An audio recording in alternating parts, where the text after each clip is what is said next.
Hieronymous is lying on his back on the bed that we shared together at Ravane Cottage. I'm sitting beside the bed, holding his hand in mine, trying to talk to him. I thought I had read once that people in comas could actually hear people talking to them. If that was true, I wanted Hieronymous to know that he was not alone, and I was right by his side to help him get through this. I had barely moved from this spot since Commander Draxon had helped us get back here.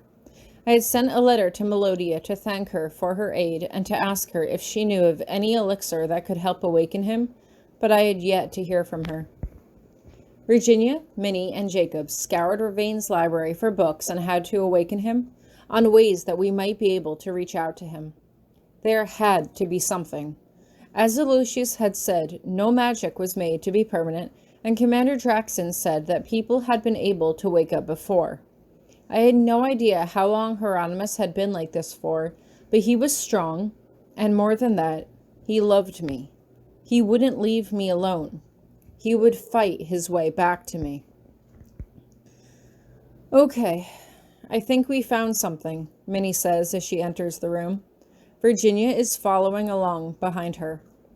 How is he? He still hasn't moved, I tell her as I shake my head. Please tell me you found a cure or an elixir or something. I reached out to Ms. Darden, Minnie explains. She can perform a solemn bond because he isn't technically dying, just sleeping, but that brought up a great point. Since he's sleeping, you can enter his dream. I don't know if you will be able to communicate with him, but you can try. It will, at least, give us some idea of what he's going through right now. Something in his dream might be the clue to waking him up. Anything is worth a try, I say. Hieronymous has entered my dream space several times, but it's nothing he's ever taught me. I've read up on how to do it, but you think my white magic is strong enough? I'll walk you through it, Minnie says softly. We don't know him like you know him. If anyone is going to do this, it has to be you. I want it to be me, I tell her. Just tell me what to do. Minnie spends the next few hours walking me through the spell and how to use it. When I feel prepared, she casts a sleep spell on Virginia and has me look inside her dream to practice before attempting to visit Hieronymous. Virginia is dreaming that we're playing a game together in sports club, and I'm pleased to see that I can interact with her. I can't wake her from the dream, but I was able to tell her that she was, in fact, dreaming, which was a start. Virginia didn't seem to believe me, but it wasn't her I had to convince. Okay, I say as I pull myself out of Virginia's dream. If we're going to do this, it should probably be now, while I'm still confident that I can do this. But she's still asleep, Minnie says as she looks over at Virginia. Did you talk to her? I told her she was dreaming, and she just said, so? I explain. Then again, I don't think I was trying all that hard. I'll try harder with Hieronymous, obviously. I won't leave until he wakes up with me. Besides, he's smarter than all of us. If I can talk to him, he can probably explain a way to wake him up that we haven't thought of, if I'm not able to snap him out of it myself. That's true, Minnie admits. We can consider this a trial run. Once you figure out what he's experiencing, we'll have a better idea of what to do. Just be careful, Tori. If he's in the middle of a nightmare, he might see you as a threat. Good thing we have a code word, I tell her. We had never officially established a code word, but I still remember when I had lost my memories, and the very first thing I was able to remember was asking Hieronymous if he ever had a blue snow cone. It had been a snippet from a conversation about our interests we had my freshman year, but it had been a subtle sign to Hieronymous that I was starting to remember him. Okay, Minnie says gently. Whenever you're ready, then. Okay, wish me luck. As Minnie does, I take Hieronymous's hand and close my eyes, channeling to access this dream like I had with Virginia's. It takes a bit more focusing, but eventually I can feel myself slipping under, as if I'm falling asleep myself. I feel like I'm in a dark room, just stumbling around blindly, looking for a light switch. Hieronymous, let me in. It's me, Tori. Please, let me in. I suddenly feel a pit in my stomach as if I'm being dropped on the first curve on a giant roller coaster, and when I open my eyes, I realize that I'm standing in the middle of a green field. I can feel cool air on my face, and one quick glance at the sky confirms that I'm in the other world. As I turn around to survey my surroundings, suddenly I see it, the stone house that I had seen from my visions. I don't waste a second as I start towards it. At first, I start to run, but once the distinctive features of the house come into view, I slow down, not sure if this was a nightmare. For all I knew, the lawn surrounding it could be surrounded by landmines, and one wrong move would blow me to smithereens. There's a big wooden door at the front of the house, but I decide to creep around the house first, making sure I knew what I was getting into. There's a garden along one side of the house where fresh vegetables are growing, and I hope the shadows of the vines slowly swaying in the breeze will disguise any of my movements if there is something unfriendly waiting for me in that house. Was Hieronymous in there? Was he being tortured? I see a window, and I suddenly press my back against the house as I creep towards it as slowly and as carefully as I can, my heart thumping in my chest. Finally, I dare to sneak a peek inside. It takes me a few minutes to get a glimpse of what I'm looking at through the polished glass, but suddenly a scene comes into view. A tall, skinny woman with long black hair tied in a single braid down her back is cooking something in the kitchen, while 3 small children sit around a kitchen table just beyond one of the counters. They all have black hair, and I can't help but notice that there are 2 boys, 1 girl. Suddenly, I see Hieronymous step out of a hallway close to the window, and my heart jumps into my throat. That smells good. His voice is muted through the window pane, but I can still make out their conversation. What you cooking, V? V? Who was V? Was that? He wraps his arms around her waist as he presses her back into his front, placing a trail of kisses along her neck, leading up to her jaw before she turns around to kiss him back. I physically swallow the vomit that has surfaced in the back of my throat. Your breakfast, she replies. Nice of you to finally come out of your study and join your family. You work too much, Hero. Hero? Was that what she had called him? He is about to answer when a young girl, no more than the age of 5, runs up to him. Daddy, look what I drew. He smiles as he sits down at the table, hoisting her onto his lap, and I feel my fist hit the glass before I quickly spin around, pressing my back against the stone wall. My heart is beating out of my chest, and I can't catch my breath. I can feel tears welling up in my eyes, and my hands are literally shaking. I close my eyes as I collapse onto the ground, but when I open my eyes, I'm staring at the plush blankets that cover our bed. Minnie and Virginia are calling my name, asking me what's wrong, what happened, if I saw Hieronymous, but I just stare at his sleeping face with a mounting sense of nausea.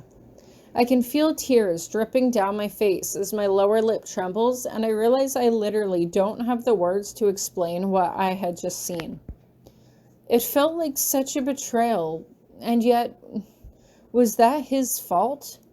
He couldn't control what he dreamed about. Unless he realized what happened to him. Maybe he realized that he was dreaming, that he would be stuck in this world forever, and he had simply molded his dream into the kind of life that he wished he had, a life where he had succeeded in running away into the other world with Violet, and they had had a family together. I couldn't help but notice that there were 2 boys and 1 girl.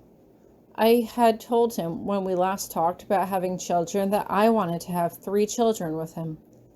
2 boys, 1 girl. Was that just a coincidence, or did... Tori! Virginia shouts, shaking my shoulders, and it's only now do I realize that she's completely lifted me off the chair. Are you okay? What happened? My mouth moves, but I can't form the words. Maybe we should start with easy questions, Minnie says to Virginia, who nods. I'm going to ask you yes or no questions. Do you think you can just nod, Tori? I nod. Okay, good. Did you see Hieronymous? I nod. Okay, that's a start. Did you talk to him? I shake my head. Why not? I just stare at her, and Minnie is silent for a few moments before she realizes that she needs to change the format of her question. Was it a nightmare? Yeah, it was a nightmare, all right. It was my nightmare. I remember when Hieronymous had told me that Potsdam's husband had been expelled from the magical community. He had moved on and started a new life with a new wife and new kids. Hieronymous had said at the time that it killed Potsdam to see him live out their future with someone else, and I had told him that the same thing happening to me was literally my worst fear. I had always been irrationally jealous of Violet, but maybe I had good reason to be. Apparently, when it came right down to it, Hieronymous still wasn't over her. She had died over a decade ago, but when it came to his perfect fairy tale life, he still would rather be with her than with me. I make a small whine in the back of my throat, and they both look at me pitifully. Come on, girl, what happened? Virginia asks. Was it a nightmare? I shake my head, and they exchange uncertain glances. So it was a dream. I nod. Virginia seems to catch on to something. A good dream? I nod to her. A very good dream? I nod again. Was he with someone? I nod, and they both just stare at me. They're silent, and I realize I have to get the words out sooner or later. He was in the kitchen with Violet. They're living in a secluded house in the other world. They have 3 kids together. Their eyes go wide, and neither of them knows what to say. I don't either. Eventually, I sit down in the chair next to his bed and take his hand in both of mine, pressing my forehead against the edge of the bed as if I'm in prayer. Okay, Virginia says at length. So, obviously, if it seems like he's happy there, it's going to be harder to wake him up, but I'm sure there's a way to... No, I say firmly. It doesn't even sound like me saying it. It doesn't even feel like me saying it. It just comes out of my chest, the word clear and strong in the silence. No, Virginia asks. You can't just leave him like that. He has always wanted to be with Violet, I say, more to myself than to them. He has always wanted to have a life with her, even when he was with me, and now he can have that. This is the life he's always wanted. How am I supposed to wake him up and take that happiness away from him? Because it's a dream, Virginia says, as if this should have been obvious. What he's experiencing isn't real. But it's real to him, I remind her. I can use green magic to keep him alive.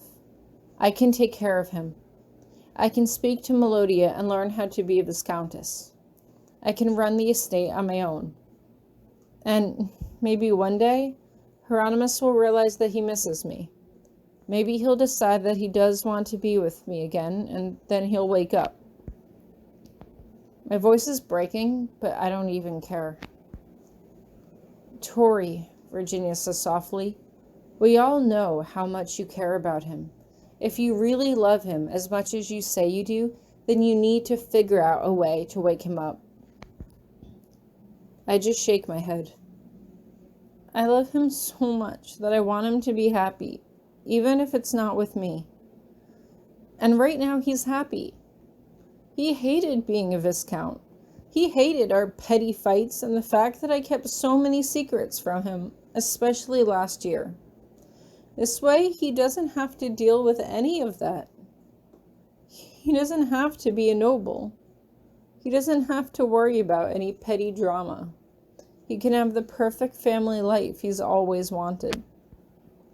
Tori, you can't just... Virginia starts, but it's clear that she doesn't know what to say. Out of the corner of my eye, I see Minnie take her arm as they slowly head out of the room. As soon as the door shuts behind them, I finally allow myself to cry. I don't even try to hold back. I wail, loud and low, the insides of my cheeks aching as I sob into the blanket beside him. I hold his hand in both of mine, secretly praying for him to wake up. But why would he wake up? He had everything he wanted, and it wasn't me. Maybe I deserved this. Last year, I had been keeping secrets from him. I had been giving him the silent treatment for weeks. I hadn't been trying to make our relationship work. I had been taking him and our relationship for granted. And then that stupid stunt with Musette got both Ellen and me expelled. If I had trusted him, if I had told him what was going on to begin with, that never would have happened. Musette probably wouldn't have gone into the other world, and Hieronymous wouldn't be in this position now. I had read once that we are punished by our sins, not for them. If that was true, then I was being punished in one of the cruelest ways that I could possibly think of. I love you, Hieronymous, I wail suddenly. I love you so much. I'll be here, okay? I'll be here, and I'll wait for you, and whenever you wake up, I will be right here waiting for you. I love you, Hieronymous. Always.